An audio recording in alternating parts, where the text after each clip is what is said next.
December ಮಾಸಿಕ ಜಾತಕ 2025ರ ಪ್ರಕಾರ ಈ ತಿಂಗಳು ಕನ್ಯಾ ರಾಶಿಯ ಸ್ಥಳೀಯರಿಗೆ ಸರಾಸರಿ ಫಲಿತಾಂಶಗಳನ್ನು ನೀಡುತ್ತದೆ. ನಿಮ್ಮ ಹಣಕಾಸಿನ ಸ್ಥಿತಿಯು ಉತ್ತಮವಾಗಿರುವ ಸಾಧ್ಯತೆಯಿದೆ. ತಿಂಗಳ ಆರಂಭದಲ್ಲಿ ಗುರುವು 11ನೇ ಮನೆಯಲ್ಲಿರುತ್ತಾನೆ ಮತ್ತು ಇದು 4ರಂದು ಹಿಮ್ಮುಖ ಸ್ಥಿತಿಯಲ್ಲಿ 10ನೇ ಮನೆಯಲ್ಲಿ ಕಾಣಿಸಿಕೊಳ್ಳುತ್ತದೆ. ಇದು ಕೆಲಸದಲ್ಲಿ ಯಶಸ್ಸನ್ನು ತರುತ್ತದೆ.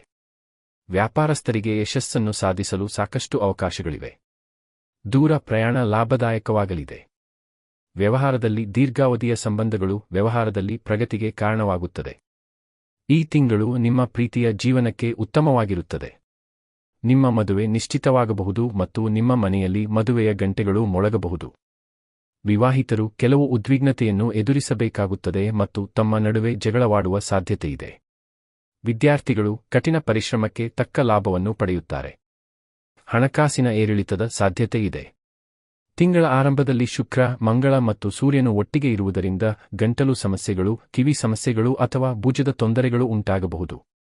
ಕೇತು ಮಹಾರಾಜರು ಇಡೀ ತಿಂಗಳು 12ನೇ ಮನೆಯಲ್ಲಿರುವುದರಿಂದ ಕೆಲವು ರೀತಿಯ ಸೋಂಕುಗಳು ಉಂಟಾಗಬಹುದು. ಈ ಬಗ್ಗೆ ಎಚ್ಚರಿಕೆ ವಹಿಸಿ ಮತ್ತು ಆರೋಗ್ಯ ಸಮಸ್ಯೆಗಳನ್ನು ಕಡಿಮೆ ಮಾಡಲು ನಿರಂತರ ಪ್ರಯತ್ನಗಳನ್ನು ಮಾಡಿ. ಪರಿಹಾರ: ಬುಧವಾರ ಹಸುವಿಗೆ ಹೆಸರುಕಾಳುಗಳನ್ನು ತಿನ್ನಿಸಿ.